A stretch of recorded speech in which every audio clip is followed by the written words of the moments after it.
오늘이 2019년도 전반기 마지막 날입니다. 6월 30일. 시간이 참 빠르죠. 금방 지나가고 있습니다. 우리 연료하신 분들은 다 또 인정하시겠지만 참 세월이 빠르구나. 그래서 60대 분들한테는 시간이 60마일로 지나가고, 70대 분들은 70마일로 지나가고, 80대 분들은 80마일로 시간이 지나간다고 합니다.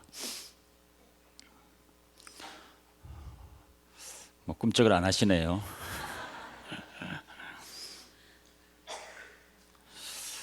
이렇게 시간이 빨리 지나가고 어느덧 우리가 몇십 년 이렇게 살게 되어 가지고 벌써 이제 자꾸 뒤를 돌아보는 그런 나이가 되신 분들이 이제 많은 것 같습니다.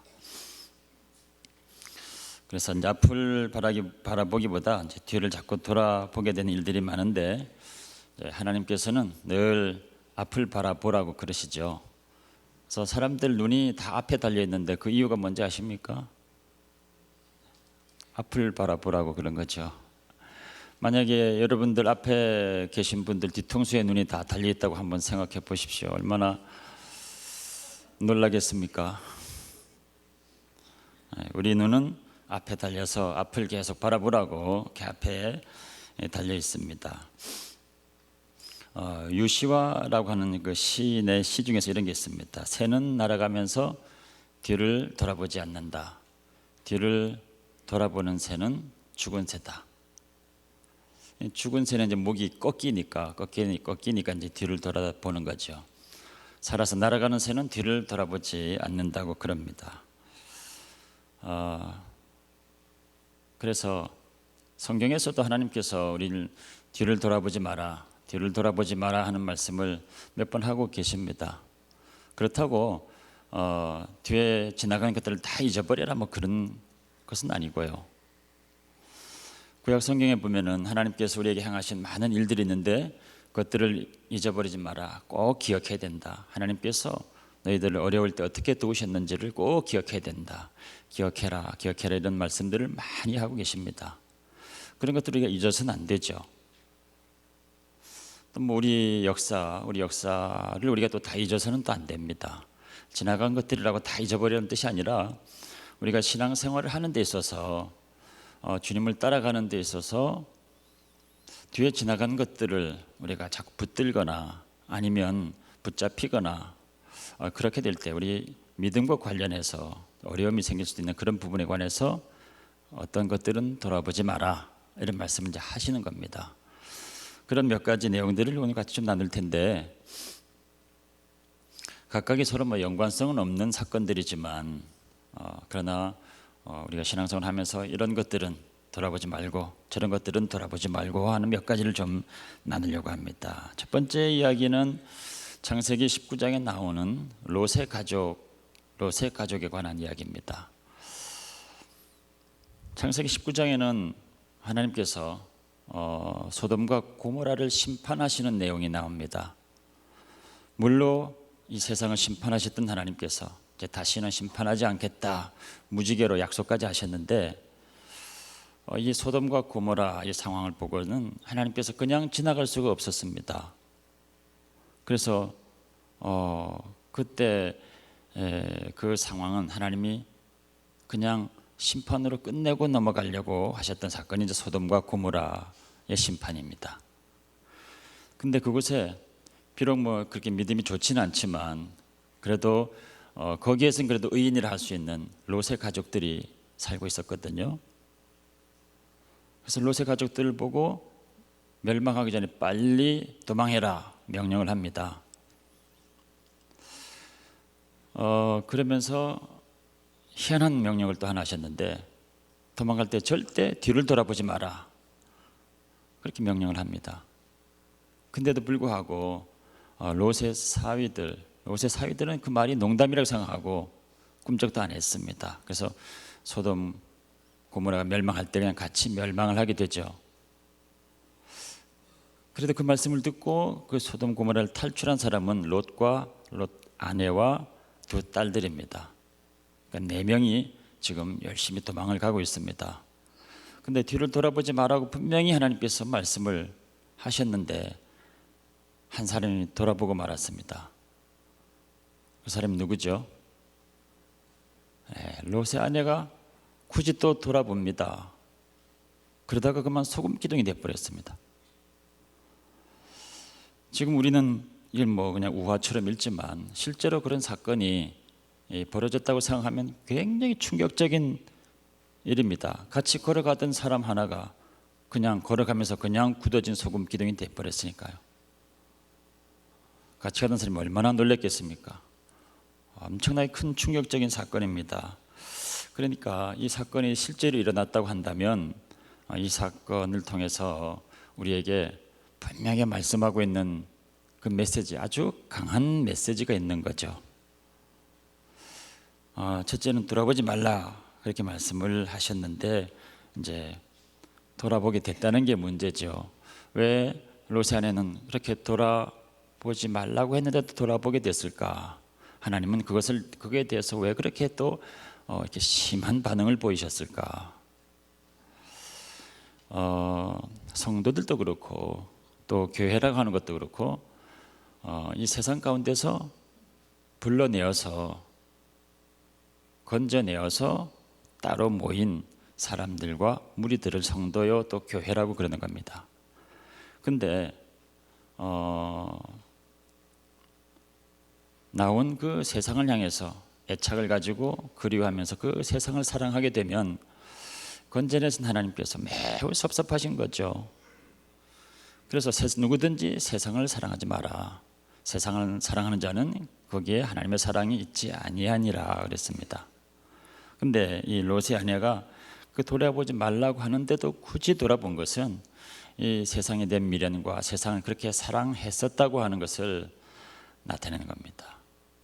이스라엘 백성들이 애굽을 탈출했을 때도 하나님께서 애굽에 대한 미련을 갖지 말라고 그랬는데 이 백성들이 사흘을 못 가서 애굽에 대해서 그리워하고 애굽을 사모하고 사랑하는 그런 불평을 얼마나 많이 쏟아내는지 모릅니다. 그럴 때 하나님께서 그들의 광야에서 다 묻힐 때까지 40년을 기다렸다가 다시 태어난 자녀들과 함께 가나안 땅에 들어가게 됩니다. 사도 바울을 따라다녔던 많은 사람들, 동역했던 많은 사람들 중에 데마라고 하는 사람이 있습니다. 디모데후서 4장 16절에 보면은 이 데마는 세상을 사랑하여 데살로니가로 갔고 그런 안타까운 기록을 하고 있습니다. 한때는 이렇게 신실한 동역자였는데 세상에 대한 그리움과 또 세상을 사랑하는 그 마음 버리지 못해서 결국은 주님 끝까지 따라가지 못하고 데살로니가로 세상으로 돌아갔습니다. 그가 다시 돌아왔다는 이야기가 없죠. 얼마나 안타까운지 모르겠습니다. 세상에 대한 미련을 가지고 세상을 사랑하는 자들은 끝까지 따라갈 수가 없더라는 겁니다. 그래서 세상을 돌아보지 말고 우리가 나온 세상에 대해서 미련과 또 그런 사랑을 가지고 그러지 마라, 돌아보지 말라라고 하는 겁니다. 근데 그 정도에서 그치는 것이 아니고 돌아본 이 롯의 아내가 소금 기둥이 됐다고 하는 것은 정말 하나님의 엄한 메시지가 있는 거죠. 왜 그렇게까지 했을까? 거기에는 하나님께서 정말 싫어하는 것들이 있었거든요. 불과 얼마 전까지만 해도 우리가 동성이나 이런 것들은 입에 담지도 않았던 단어들인데 지금은 교회에서조차 그 일로 인해서 교회가 갈리고 또 교단이 갈리고 그 일 때문에 또 교회들이 교단에서 탈퇴하고 이런 정말 희한한 일들이 벌어지고 있는 시대입니다. 거기에 대해서 성경은 분명하고 단호하게 이야기하고 있습니다. 거기에 대해서 미련을 가지고 동정을 하고 돌아본 롯의 아내가 소금 기둥이 됐다는 거죠. 동성애자들은 이 롯의 아내를 찬미하고 있습니다. 거기를 돌아보고 동정심을 가지고 돌아본 그것을 가지고 찬미하고 있지만 하나님은 분명하게 누가복음 17장 32절에서 롯의 처를 기억하라. 롯의 처가 돌아보다가 소금 기둥이 됐다고 하는 것을 기억하라 하고 분명히 말씀을 하고 있는 거죠. 정말 하나님이 싫어하는 것들에 거기에서 지금 하나님께서 심판하고 있는데 미련을 갖고 돌아보지 마라 분명히 말씀했는데 돌아보던 롯의 처가 소금 기둥이 되어서 오늘날까지 우리에게 교훈하고 있는 거죠. 그래서 이제 우리가 돌아보지 말라라고 했던 첫 번째 메시지는 우리가 믿음을 가지고 빠져나왔던 그 세상 거기에 대해서 너무 미련 가지고 또 사랑해 가지고 전전긍긍 돌아보지 마라 그런 말씀입니다. 특별히 그 세상 가운데 하나님이 정말 싫어하는 것들 우리가 이미 다 버렸던 것들 우리가 주님을 믿음으로 말미암아 다 버렸던 그런 것들 다시 기억하고 그리로 돌아가려고 하지 마라 라고 하는 것을 아주 강력한 메시지로 이렇게 말씀을 하고 있습니다. 두 번째 또 돌아보지 마라라고 하는 것은 또 이와는 다른 이야기인데 누가복음 9장 마지막 부분에 보면 57절에서 62절 사이에 나온 내용을 보면은 주님을 따라가려고 하다가 따라가지 못한 이 세 명의 사람들 이야기가 나오고 있습니다. 한 사람이 먼저 주님을 보고 묻습니다. 나는 주님을 따라가겠습니다. 주님이 어디로 가시든지 끝까지 따라가겠습니다. 그랬습니다. 주님께서 그 사람이 무슨 뜻으로 얘기하는지를 다 보고 엉뚱한 동문서답 같은 말씀을 하십니다. 여우도 굴이 있고 공중에 나는 새도 집이 있는데 인자는 머리 둘 곳이 없도다. 좀 말이 안 되는 거죠. 근데 그 사람이 무슨 생각을 하고 있는지 그 생각을 보면서 말씀을 하고 있는 것입니다. 이 사람은 주님을 따라가면 뭔가 큰 영광이 있을 거라고 생각하고 또 많은 것들을 얻을 수 있을 거라고 생각하고 뭐가 많이 높아질 거라고 생각을 한 거죠. 근데 주님께서는 나를 따라다닌다고 하는 것은 모든 것들을 다 버리고 이렇게 다니는 거야. 따라다니다 보면 머리 들 것도 없는 이런 모습이야. 세상 영광은 아무것도 없어. 그런 얘기를 하시는 겁니다. 그리고는 그 옆에 있던 사람, 아마 그 얘기를 듣고 있었던 사람이겠죠. 또 다른 사람에게 주님께서 너는 나를 따르라. 그랬더니 그 사람이 이런 얘기를 합니다. 나로 먼저 가서 내 아버지를 장사하게 허락하옵소서. 아버지를 장사하고 나서 내가 주님을 따르겠습니다 라고 하는 겁니다. 인간적으로 보면은 뭐 나무랄 데가 없죠. 주님을 따르지 않는다는 것도 아니고 근데 주님께서는 죽은 자들로 죽은 자를 장사하게 하고 너는 나를 따르라. 또 알듯 모를 듯한 말씀을 하셨습니다. 그러니까 사람들에게 그냥 맡기고 너는 나를 좀 따라오너라 이런 얘기입니다. 아버지를 장사하게 허락하옵소서. 이것은 지금 장례식이 있어서 그 장사를 다 지낸 다음에 따라가겠습니다 이런 뜻이 아니고 부친 또 뭐 부모들을 다 공양하고 그런 자식으로서 의무를 다 하고 이분들이 다 돌아가시고 나면 그러면 이제 주님을 따라가겠습니다 이런 거죠. 인간적으로는 뭐 훌륭한 고백이기도 하지만 주님께서는 나를 따르는 데 있어서는 그런 것들에 대한 염려를 하지 말고 나만 믿고 그냥 따라오면 된다. 그건 다 하나님께 맡기고 나만 믿고 따르면 된다. 이런 얘기를 하고 있는 것이고 이 사람은 지금 그걸 잘 해결 못하고 있는 거죠. 그 얘기를 듣고 있던 또 다른 사람이 있었습니다. 그 사람이 내가 주를 따르겠습니다. 그렇지만 나로 먼저 내 가족을 작별하게 허락하옵소서 이런 말을 합니다. 그랬더니 주님께서 손에 쟁기를 잡고 뒤를 돌아보는 자는 하나님 나라에 합당치 않다. 또 이런 말씀하십니다. 이 사람의 고백도 훌륭하고 나무랄 데 없는 것 같은데 주님은 또 손에 쟁기를 잡고 뒤를 돌아보고 있는 것이다. 이런 이야기를 하시는 겁니다.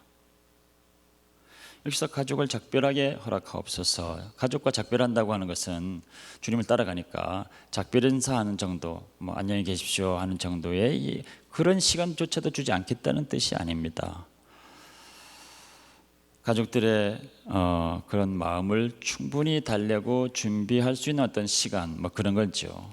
그런 정도의 시간이 좀 더 필요하다는 것입니다. 그것도 인간적으로 보면 뭐 훌륭한 것이죠. 그러나 주님께서는 쟁기를 잡고 뒤를 돌아보는 것과 비교를 했습니다. 쟁기를 잡는다고 하는 것은 앞에서 소가 쟁기를 이제 메고 끌고 가는 겁니다. 그러면 쟁기를 잡은 사람은 뒤에서 보고 방향을 이제 조정을 하는 거죠.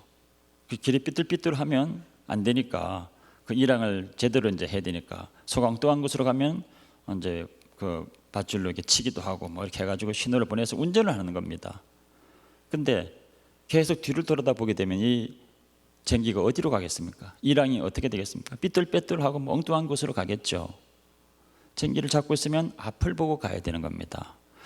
마치 지금 운전을 하는 것과 똑같습니다. 운전하는 사람이 운전대를 잡았으면 앞을 보고 운전해야 되는 거죠. 근데 뒤에서 차가 온다고, 옆에서 차가 온다고 뒤를 돌아다 보게 되면 어떻게 됩니까? 하위에서 가다가 뒤에서 차가 오는 것 같아 해가지고 고개를 휙 돌려버리면 어떻게 되겠습니까? 제가 아들한테 운전을 가르쳐 주는데 걔가 그런 일들을 하더라고요. 그래서 분명히 늘 시선 앞에도 둬야 된다. 뒤에 쳐다보려면 백미러를 옆에다가 백미러가 있으니까 백미러를 보고 그렇게 해야 된다. 절대 고개를 돌리지 마라 했는데 겁이 나니까 고개를 휙 돌려가지고 차를 보는데 차가 뒤집힐 뻔했습니다.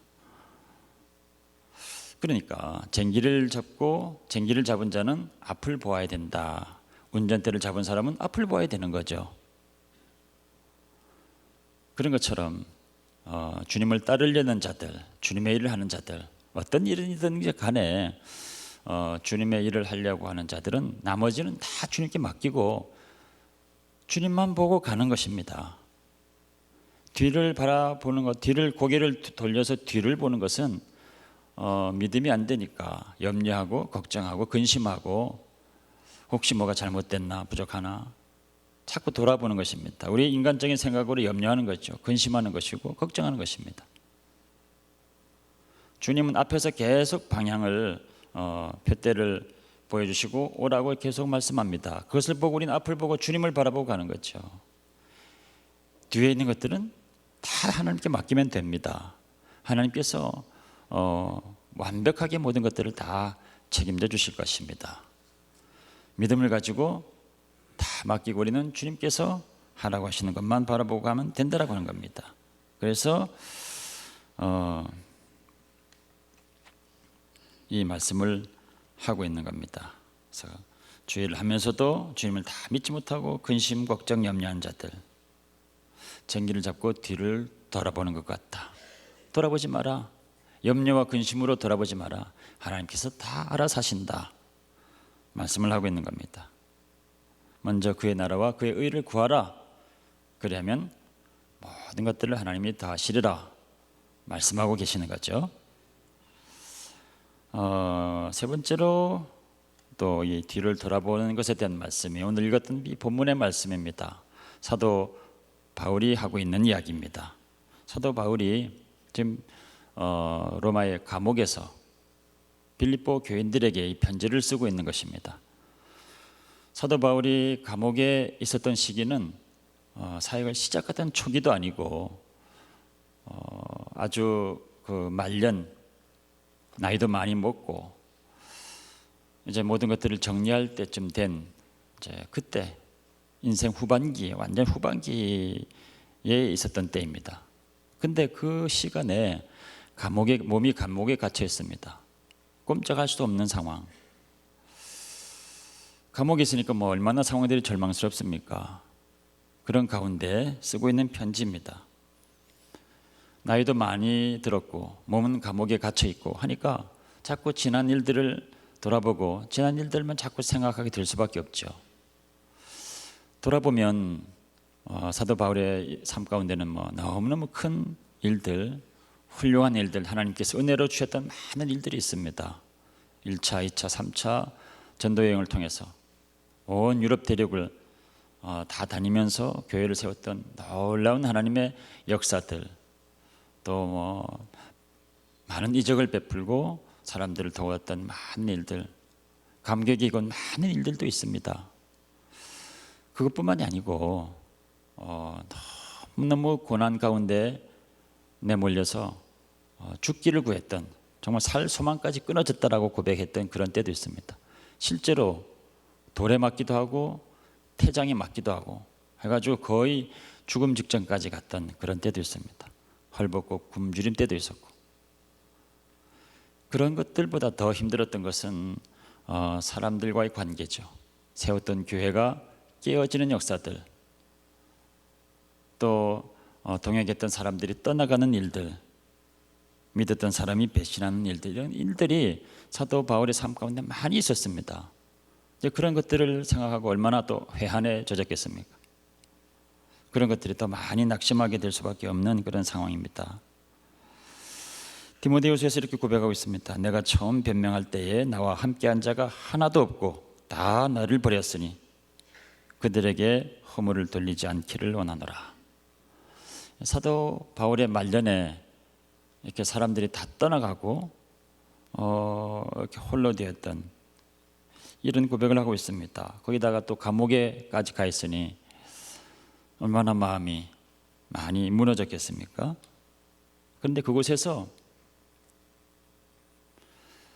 지난 시절에 이루었던 많은 그 업적에 관한 것을 또 위안 삼지도 않고, 또 실패와 또 절망적인 상황들 가운데 또 붙들려 가지고 괴로워하지도 않고, 그것들은 다 잊어버리겠다는 겁니다. 다 지나간 것들이기 때문에 다 잊어버리겠다. 다 이루었던 것도 하나님이 하신 거죠. 하나님께 영광 돌리면 되는 것이고, 실패했던 그것들도 내가 붙들지 않겠다는 겁니다. 내가 그것을 붙들고 있는 순간에 내 마음이 그것들을 자꾸 생각하고 붙들고 있는 동안에 내 몸과 마음이 거기에서 벗어나질 못하는 겁니다. 계속 그 어려운 상황 가운데 그냥 머물러 있는 거죠.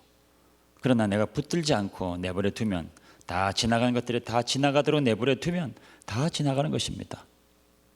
다 지나가게 되고 나에게서 떨어져 나가서 지나가게 되면 하나님은 그것들로 비록 내가 실패하고 좌절한 것이라 할지라도 그것으로 얼마든지 합력해서 선을 이루어 가십니다. 내가 그것을 붙들고 있으면 나는 그것을 계속 헤매게 되는 거죠. 그러나 붙들지 않고 돌아보지 않고 지나가는 것들을 그냥 내버려 두게 되면, 잊어버리게 되면 하나님은 실패한 것조차도 모아서 합력하여 선을 만드신다 이 말입니다. 그래서 그 감옥 속에서 내가 지나간 것들, 좋은 것들이든 안 좋은 것들이든 내가 다 잊어버리겠다라고 하는 것입니다. 우리 교회도 오랜 세월 동안에 하나님이 이루신 많은 놀라운 일들이 있을 것입니다. 또 아픈 시간들도 많이 있는 줄 압니다. 다 지나간 것 아닙니까? 우리가 붙들 필요가 없는 것이죠. 다 지나간 대로 우리가 내버려 두게 되면 하나님께서 좋은 것도 안 좋은 것도 다 모아서 합력하여 아름다운 선으로 만들어 주실 줄로 믿습니다. 그리고 이제 앞에 있는 표대를 향해서 난 표대를 잡으려고 나가고 있다, 그렇게 말하고 있습니다. 이 표대라고 하는 것은 위에서 부르는 부르심의 상이다, 이렇게 또 표현하고 있죠. 그래서 이 노인이 감옥에서 그냥 좌절해서 뒤를 돌아보고 낙심하고 주저앉고 있는 것이 아니라 앞에 있는 표대를 바라보고 달려가겠다는 겁니다. 몸은 감옥에 있는데, 나이도 늙었는데, 모든 것이 다 지나간 것 같은데 여전히 이 영혼은 성령으로 충만하고 소망으로 충만해서 나는 앞에 있는 표대를 보고 달려가겠다는 겁니다. 그러니까 이 사도 바울의 지금 이 모습은 결코 절망적인 것이 아니고 기쁨으로 충만해서 바깥에 있는 사람들에게 너희들이 기뻐해야 된다 하고 빌립보서를 쓰고 있는 것입니다. 지금 누가 감옥에 있고 누가 바깥에 있는지 헷갈릴 정도입니다. 바깥에 있는 사람들은 힘들다고 낙심했는데 감옥에 있는 이 사도 바울은 기쁨에 충만해서 모든 일에 있어서 감사하고 기뻐해야 된다고 격려의 메시지를 던지고 있는 것입니다. 왜냐하면 지나간 일들을 붙잡지 않고 앞에 있는 표대를 바라보고 그 감옥 안에 있기 때문에 그렇습니다. 여러분 모두도 다 우리의 믿음을 더디게 하려고 뒤에서 붙들고 있는 것들, 지나간 것들 중에서 자꾸 우리를 붙들고 있는 것들 붙들지 마시고 다 내버려 두시고 오직 앞에 있는 것들을 바라보고 표대를 향해서 나가는, 그래서 늘 기쁨과 성령에 충만한 여러분들 다 되실 주 이름으로 축원합니다. 할렐루야. 우리 하나님 아버지 감사합니다. 우리 지나간 세월 동안에 주께서 은혜 주셔서 우리를 여기까지 인도하시고 지켜주신 것 감사합니다. 주님께서 우리를 도우신 그 손길들 잊을 수가 없습니다. 우리가 주의 그 은혜를 평생 잊지 않는 자들 되게 해 주옵소서. 그러나 우리가 실수로 지나갔던 자리, 우리가 넘어졌던 자리, 또 우리의 교만이 있었던 그 자리,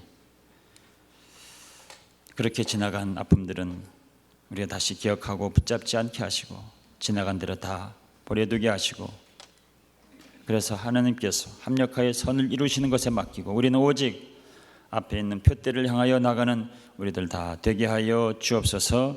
예수님 이름으로 기도합니다. 아멘.